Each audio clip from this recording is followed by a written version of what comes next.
Pretty spiritual.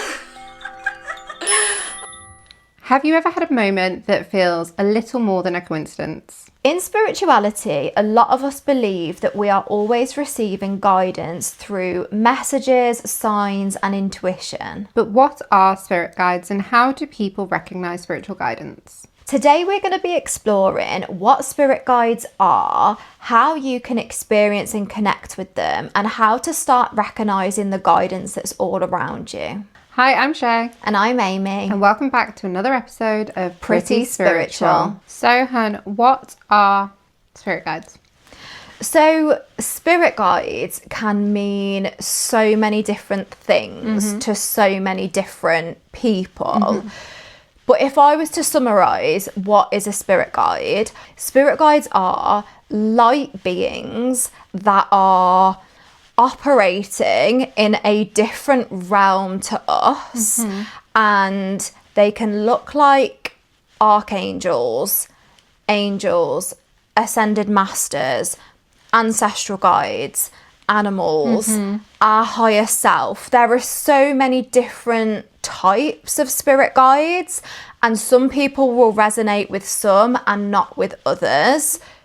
But that's how I would describe them in a nutshell. Yeah, and as you said, people have different versions of spirit guides, and you said to you it's light beings, whereas to me it's definitely more focused on the kind of animals. And in my practice, there's deities and whatnot that I rely on for guidance. Definitely. And it's such a broad topic, and I feel like we could probably do an episode on each type of spirit guide in itself. But yeah, it's essentially, it's the energy that people tend to connect with and then receive guidance from. Yeah. I think is what people tend to do. So for you, it could be that you're connecting with the energy of a deity, or for me, I'm connecting with the energy of an archangel. And do you know what I mean? Exactly. It's kind of like the energetics of what that spiritual being represents to you and what you're working with them for. And I think we need to kind of also be clear, we're not talking about like random spirits or ghosts here. Yeah. Spirit guides are thought to operate at a higher frequency than that, and they have positive intent. Absolutely. I think, that's probably a key thing here, is that when you're working with a spirit guide, it absolutely is normally because you're asking for their support to help you to move forward, to help you to raise your vibration, to help you to meet your highest life path, to help you to overcome something that you're going through. It's always with positive intention. Exactly. And you find most of the time, probably all the time, that spirit guides that you're working with, where they're giving you this intuitive guidance and will not interfere with your free will. Absolutely. There's an element of asking for and connecting with that guidance. So, Han, does everybody have a spirit guide? And if so, are you limited to, say, like a number of them? One? How does that work? So, yeah, I believe that every single person has spirit guides, but not everybody chooses to connect with them or to work with them, and that's okay.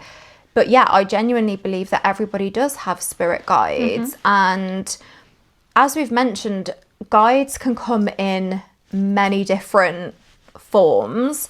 And I really feel like it's about people connecting with the guides that they feel called to connect with. So some people might feel really drawn to connecting with angels and archangels. Yeah.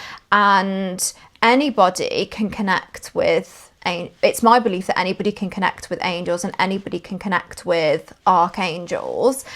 They are available and happy to support all of us. I also believe that people have their own, what I like to call like your personal team of light, which are individual spirit guides that are specifically there for you to guide you. And some people might see these as ancestral guides, for example. And this isn't necessarily ancestors that we've known from this lifetime. Yeah. So this could be past generations of your family lineage that you have never met, that you maybe are not even aware of in this lifetime, that are often there guiding us and supporting us and leading us to our soul's purpose and to our soul's mission. So in answer to your question, yes, I feel like every single person has spirit guides, both their own personal team of light and also can connect with kind of wider guides as well. No, and I think sometimes guides that you work with can be temporary as well. They may not be a permanent part of your team, but they may be what you need in that moment or in that period of your life. So I know that I've had temporary guides and they've gone off after I've done the work or had the guidance and support that I needed from them. Yeah, definitely. That's the thing. Like, I think you're absolutely right. I believe that we have a team of spirit guides that walk through our life path with us from the moment that we're born, even prior to that really, in this lifetime, until the moment that we die. But like you've said, there are also guides that come and go to help us through certain periods, or like you say, to teach us lessons or to remind us of something, which is just amazing. Like, when you think about it, I just feel like it's just amazing. Yeah. I love spirit guides. I know you do. So for anybody listening that isn't familiar with their own spirit guides or is unsure or wants to start working with spirit guides, how might spirit guides be trying to communicate, or how would they be communicating with someone? I think one of the most common ways is through signs, synchronicities, things that we feel strongly are not a coincidence. Yeah, that gut feeling. That's a big one for me. Yeah, definitely. So, you know, we've talked in previous episodes about things like angel numbers, seeing repeated patterns, seeing the same thing over and over again. That can be a way that your spirit guides are trying to get a message through to you, trying to communicate with you. Sometimes it can just be that they're trying to let you know that they're there and that they're supporting you and that they're guiding you. Other times there might be a more like specific message that they're trying to get through to you. So if you start seeing repeated numbers, repeating patterns, the same word over and over and over again, it's worth really looking into what's the meaning of that. Like, is there a meaning of that? More than just kind of the surface level meaning of it. Like, how can you interpret that? And does that resonate with something that's going on in your life at the moment? So I feel like that can be one way. I think particularly something that's happened to me in the past is if I might have like overheard a conversation and somebody's used a word that I haven't heard be used for like years, and I noticed that word, and then there's been periods where then like a few days later I've heard that word again, and it's really got my attention. I've been like, I haven't heard that word used in years, and now I've heard it used twice in a few days. And it's almost like I've clearly picked up on it because I've thought, I've not heard that in ages. So things like that where you almost have this gut feeling that something is trying to get your attention. That's a really, really strong indication that someone's trying to that someone is trying to communicate with you. There are so many different ways that this could happen. I think dreams and meditation as well is a big one for most people. So I know that you're like me, and when you're receiving a lot of downloads, it happens in your dreams and when you're in that meditative state, that sleepy state. Yeah, absolutely. Dreams are a huge one. And I think as well, if you suddenly start dreaming about something or someone or a situation that you're not consciously thinking about or aware of, that can sometimes be a nudge to be like, you know, this is something that you need to think about, or this is something that you need to start doing, or it could be that this is something that you need to process. Like, I feel like, yeah, like you said, dreams are a huge one. I think in terms of how people can consciously start to connect, meditation is an amazing tool, because it encourages you to look inwards and to really start to connect with yourself and your body and your intuition. Yeah. And I think a lot of people can gain clarity through meditation. And I believe a lot of the time that's a form of spiritual communication. Yeah. I think the more you meditate and the more connected to yourself you become, the stronger your intuition becomes, and the more easier it becomes for your guides to then almost like channel messages through you through your own intuition. Yeah. And I almost feel like that's like, it's like a muscle. Like, I think I almost see our intuition as almost like a muscle that you have to continue to work on through meditation and other spiritual practices for it to become stronger and stronger and stronger, in the same way as any other part of our body. If we wanted to strengthen it, we would have to kind of rinse and repeat. So I think, yeah, a lot of the time, if you want to receive spiritual guidance, a lot of it is actually being connected internally, and you'll find that messages and things start to flow through to you, which is amazing. I think something else that people might start to pick up on with spirit guides is they might not necessarily be able to be like, oh, I feel like this is an ancestor, or, you know, you might not be able to like pinpoint who it is that's working with you. But I think if you just get this sense that you are being supported and that you're surrounded, and I know for me, something that I've always really experienced is like, even as a child, when I'd go through that state of like before going to sleep, where you're like in that like meditative state almost, I feel like I've always been somebody that would see like so many like colours, so many patterns, so like I feel like I almost like I would just see a lot of different things in what I would now describe as my third eye.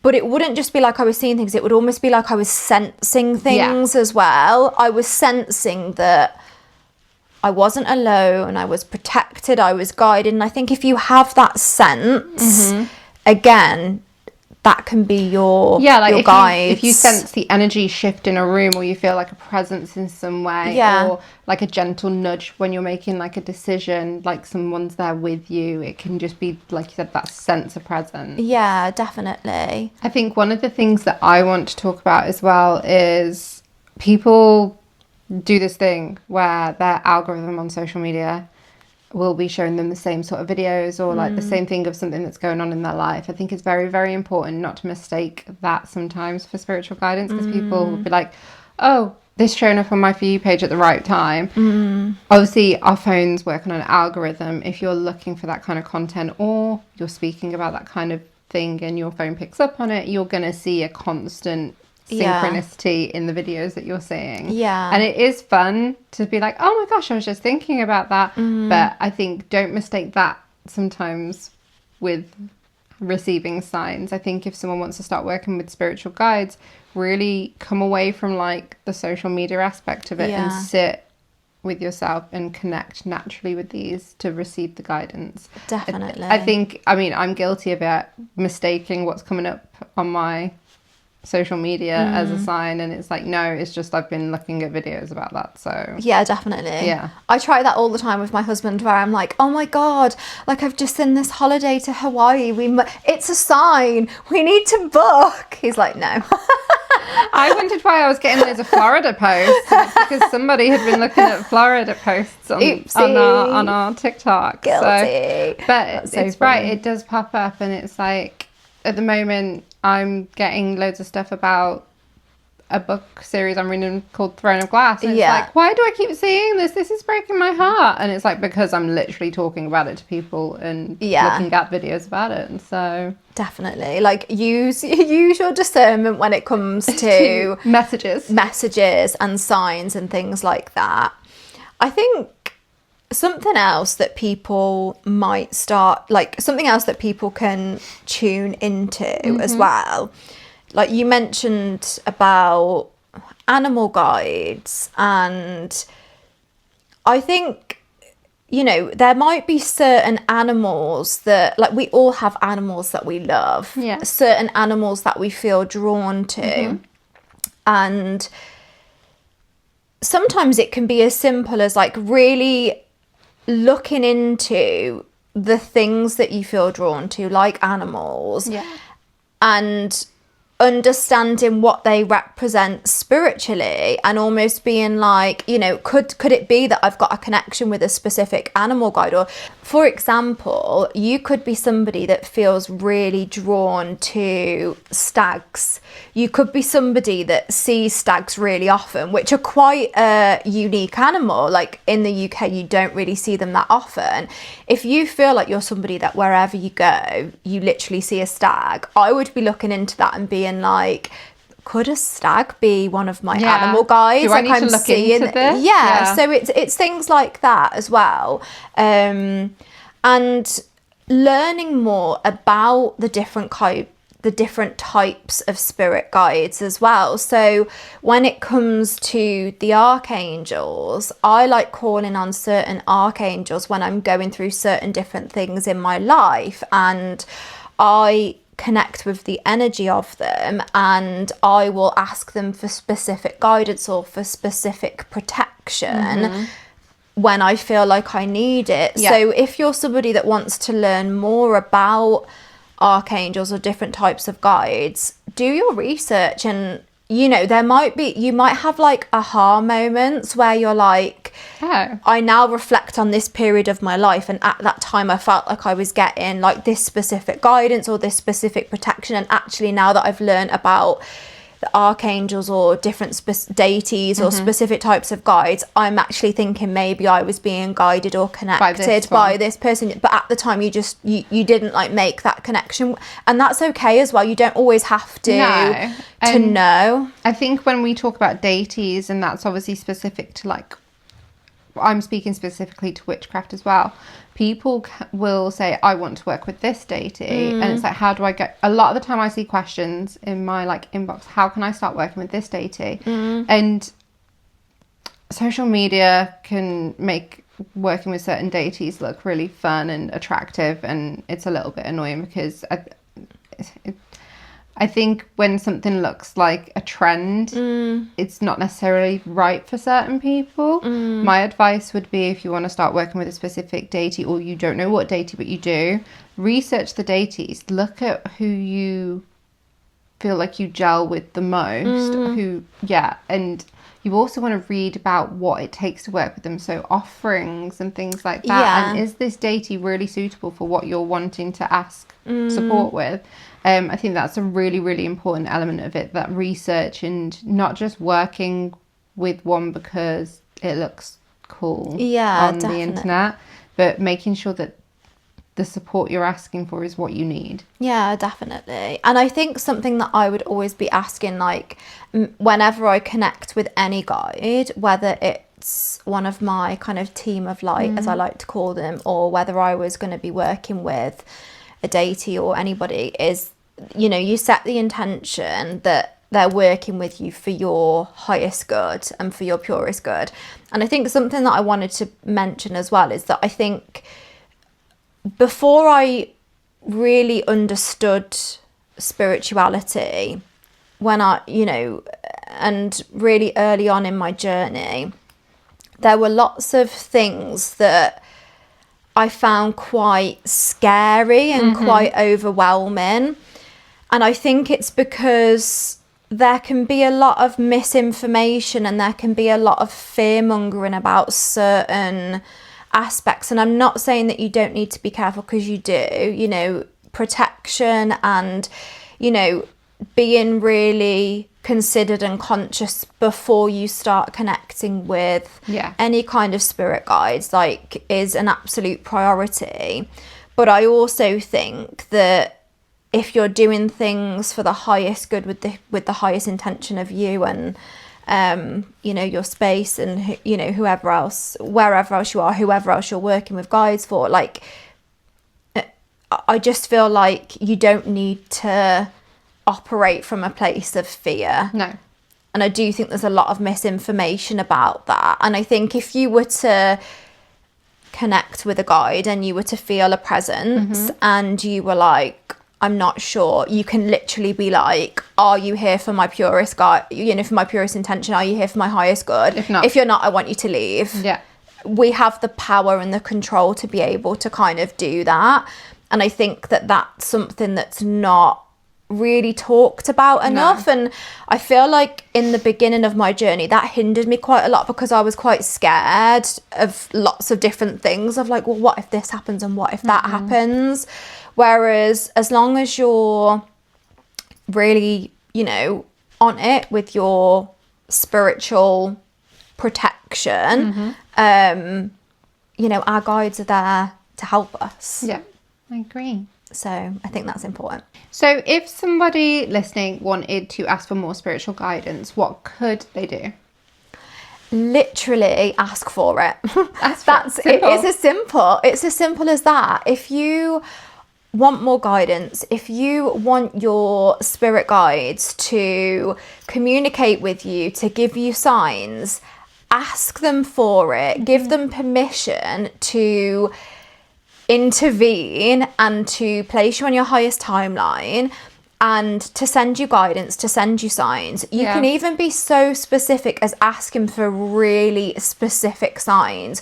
You can ask for specific numbers, you can ask for specific words, you can ask for specific animals.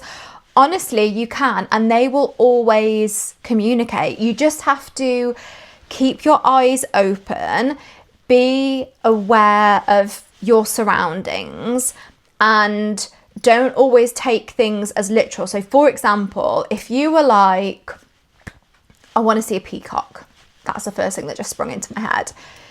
You might not literally see a peacock walking in front of you on the pathway. No, but you could see like a peacock on a piece of art or like on the TV or something like that. You might walk into a room and someone's got like a peacock on the curtains and you'll be like, is that a sign? Do you know what I mean? So it's not always in the kind of literal sense. Yeah. It can come through in so many different ways.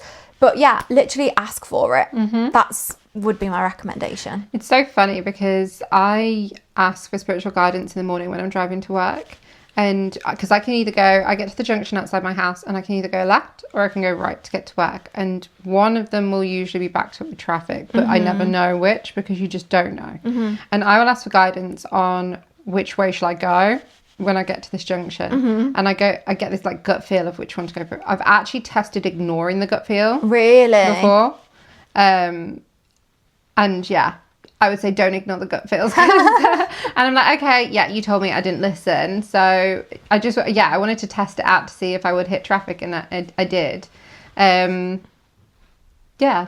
That's such a good example. And when things like that happen, it encourages you to trust in that guidance and to trust in that intuition even more. Something as simple as being like, I managed to avoid the traffic this morning. When there are then like maybe bigger things that happen in your life and you get certain gut feelings about them, you're sort of like, I can trust that because I know that that's the right thing. I know I can trust in my intuition. I can trust in the guidance that's being sent through to me. No, I agree. And like a lot of people talk about or know about the different clairs, like clairvoyance, sentience and whatnot. Yeah, and I feel like claircognance, which is the sense of just knowing, I think is available to every single person. I agree. I think we all have that. We just need to trust it. Trust it and tune into it. And the more you tune into it, the more you listen to it, the more you trust it, the stronger that muscle becomes. I agree. Completely. So for listeners wanting to identify maybe communication that they've been getting from their spirit guides, where would you say would be the best place to start? I would say start by meditating and really reflecting on whether there are already patterns that you've started to notice, things that have happened in your life recently or in the past that have felt like more than just a coincidence, and really start to notice and reflect on like how you felt in those moments, what specific things happened, and kind of notice where you already maybe have connected. And then I think when it comes to connecting going forward, taking time to meditate, taking time to journal, and taking time to literally speak to your spirit guides. When you're driving in the car or when you're making your morning coffee, be really specific and ask them to help you, to guide you, to send you signs, to let you know that you're on your highest path. Like, communicate with them like you would with your friends. That's what I do. I probably look like I'm absolutely crazy because I am constantly in conversation with them. But I think that's why I feel such a strong connection, because there is literally not a day that goes by that I am not talking to my spirit guides, my team. Like, they're my team, they're with me in this lifetime. Like, why wouldn't I want to speak to them? And also something else, just minor thing, don't forget to thank them. Don't forget to thank them and give them gratitude. Like, we all hate that friend that only comes to you when they want something and then they disappear off the face of the earth once they've got what they wanted. Don't be that person. Don't be that to your spirit guides. Like, if you've asked for a sign and they've sent you a sign, thank them for the sign. Show gratitude, show appreciation.